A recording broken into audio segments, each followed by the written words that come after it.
Are you ready to explore one of the greatest cities on planet Earth? New York City is packed with historical landmarks, vibrant culture, art, and boundless energy. After living in New York for almost a decade, I can honestly say it is a city truly like no other and one that you can return to over and over again. In this video, we are taking you on a full New York City tour, showing you the 30 best things to see in New York, and we will also tell you the interesting history behind some of these famous places. Number one on this list is my absolute favorite thing to do in New York, so be sure to stick around. These New York landmarks offer a blend of history, artistry, and unforgettable experiences, capturing the true essence of what is New York. Let's start with number 30, which is the iconic Statue of Liberty. A gift from France in 1886, the Statue of Liberty symbolizes hope and democracy. One sightseeing hack if you're short on time is to just take the ferry over to the statue, but don't actually get off the boat. The best views of the statue are actually from the water anyways. Now let's get to number 29, which is the famous Empire State Building, which has been in so many movies and films. Completed in 1931, this Art Deco skyscraper held the title of the world's tallest building for 40 years. Known for its distinctive shape and beacon lights, it lights up in different colors to honor holidays and events. Its observation decks on the 86th and 102nd floors provide breathtaking views of Manhattan. Number 28 on our New York City tour countdown is Central Park. Central Park was America's first landscape public park, and it transformed barren land into a beautiful retreat. It includes iconic spots like Bow Bridge, Bethesda Terrace, and the Central Park Zoo. The park also hosts concerts, Shakespeare in the Park, and other cultural events, making it a hub for relaxation and recreation. One of the most iconic things to do here is to have lunch at the Central Park Boathouse and then take a boat out onto the lake. While some people view it as a touristy thing to do, when I was a New York City local, I did it many times myself. For number 27, let's head to Times Square. Named after the New York Times moved there in 1904, Times Square is now one of the busiest pedestrian intersections in the world. Known for its neon lights and digital billboards, it's especially magical at night. Times Square also hosts Broadway theaters, restaurants, and flagship stores, and it's the focal point of New York City's famous New Year's Eve ball drop. Number 26 on this list is the iconic Brooklyn Bridge. Completed in 1883, the Brooklyn Bridge was the longest suspension bridge in the world at the time. The bridge offers a pedestrian path with fantastic views of the Manhattan skyline and the East River. Walking the Brooklyn Bridge has become a must-do activity for visitors to New York. Number 25 on this list is the famous Metropolitan Museum of Art. Known as the Met, it houses over 2 million works of art, making it one of the largest museums in the world. Also, many people don't know that the Met has a rooftop garden with panoramic views of Central Park and the New York City skyline. For number 24, let's head to Broadway. Broadway is the heart of American theater and attracts talent from around the globe. The district became famous for musicals and theater in the early 20th century. Some popular shows here, like Lion King, have been running for decades. For numbers 23 and 22, let's head downtown to One World Observatory. The elevator ride up to the top is one of the best things to do in New York, as it showcases New York's evolving skyline over the centuries. Inside, interactive exhibits and floor-to-ceiling windows provide incredible views of the city and beyond. Close to One World Observatory and number 22 on this list is the 9/11 Memorial and Museum. The powerful memorial includes 2 reflecting pools where the Twin Towers once stood. Each pool is inscribed with the names of nearly 3,000 victims. The museum's exhibits include artifacts from 9/11, survivor stories, and a history of the event. Walk over from the 9/11 Museum to number 21 on our list, which is visiting Wall Street and the Charging Bull. Wall Street was named after a wall built by the Dutch in the 17th century to protect their settlement.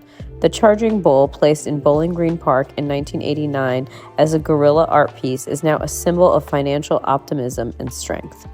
Now let's take the subway uptown to get to number 20 on our list, which is Rockefeller Center. Commissioned during the Great Depression, Rockefeller Center's Art Deco design and towering Christmas tree have become totally iconic. The top of the Rock observation deck provides stunning views of the Empire State Building and Central Park. During the winter, the ice skating rink here is very popular, as well as seeing the lit-up Christmas tree. Rockefeller Center sits right on 5th Avenue, which is number 19 on our list.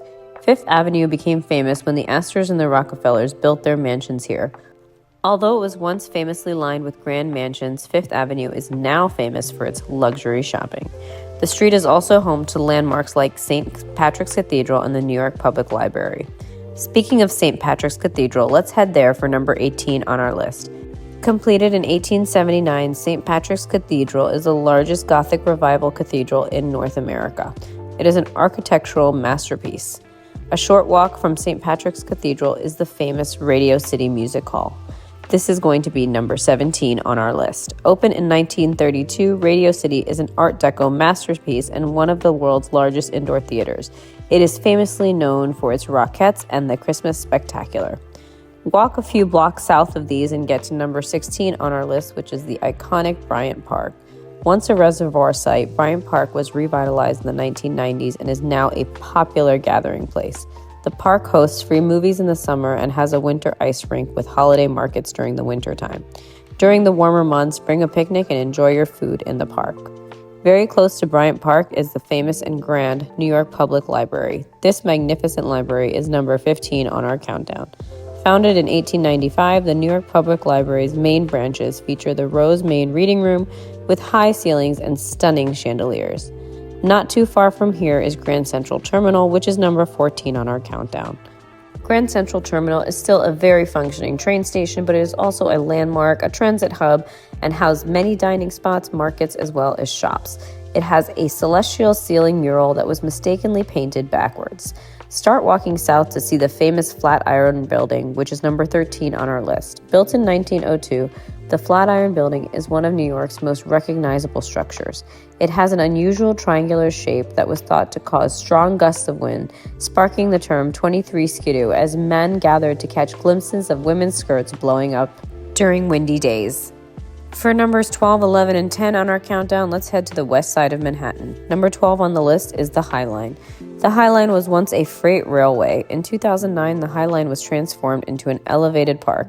The linear park stretches along Manhattan's west side with walking paths, gardens, and art installations. It has a unique green space and also amazing city views.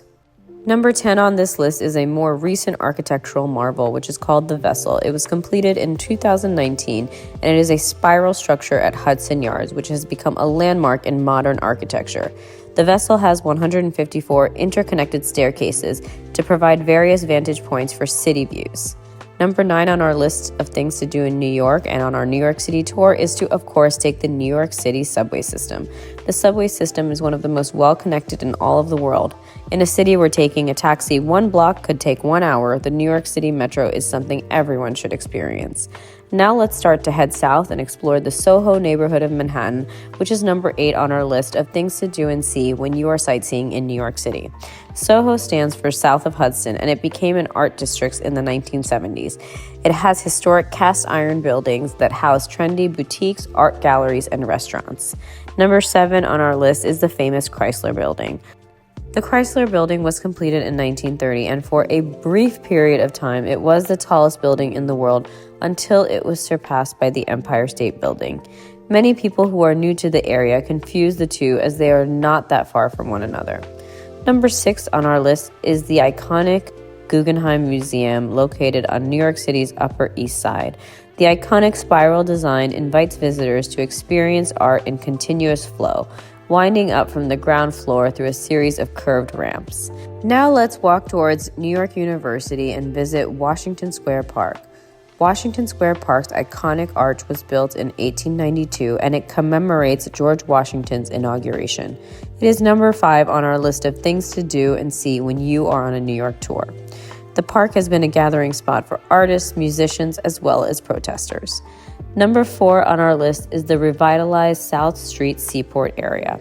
South Street Seaport is one of New York's oldest neighborhoods, and it dates back to the 17th century as a major maritime hub. A revitalization effort in the 1980s transformed it into a historic district with restored buildings, shops, and cultural spaces. You also have great views of the Brooklyn Bridge from here. Number 3 on this list is a historical site that is certainly worth a visit. It is the famous Ellis Island National Museum of Immigration. Over 12 million immigrants passed through Ellis Island from 1892 to 1954. The museum tells their stories and preserves the history of American immigration. Number 2 on this list is the Cloisters Museum and Gardens. Some New Yorkers don't even know that this magical place exists. Located in Fort Tryon Park, the Met Cloisters is a branch of the Met Museum that is focused on medieval European art. Visitors can explore the beautiful gardens, tapestries, and stained glass, providing a serene escape from the city. Finally, the number one thing to do in New York City is to experience life as a New Yorker. Be sure to spend some time wandering through the iconic neighborhoods like the West Village or the Upper East Side and try different restaurants and cafes. Pop in and out of boutiques and just spend a day exploring the pleasures of being in a culturally diverse and energetic environment. Be sure to try a New York City bagel for breakfast and also have a New York City pizza slice for lunch. There is something for everyone in this vibrant city, and it's a place that you can return to time and time again. Hope you enjoyed the video. Remember to subscribe below for all things related to travel, dining, and hotels. Enjoy your trip to New York.